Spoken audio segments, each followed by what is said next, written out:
Pencoblosan pemilihan umum calon anggota legislatif dan pemilihan presiden dan wakil presiden pada 17 April 2019 digelar secara serentak di seluruh tanah air.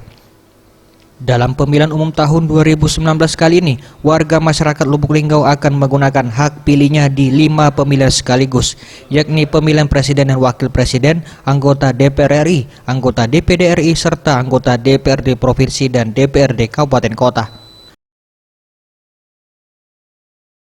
Pantauan tim liputan di salah satu tempat pemungutan suara di TPS 18 Kelurahan Ceremetaba, Kecamatan Lubuk Linggau Timur 2, tampak sejumlah warga antusias berdatangan memberikan hak pilihnya untuk memilih pemimpin baru dan calon wakil rakyat mereka 5 tahun ke depan.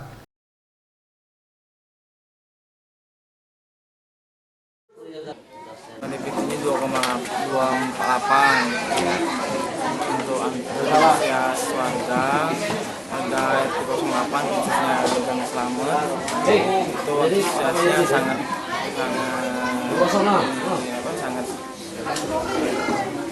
antusias sih, apalagi jam mulai dari jam 10 tadi sampai dengan sekarang sangat tinggi antusias.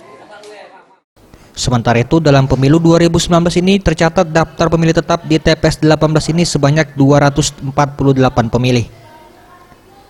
Tim Liputan Sriwijaya TV.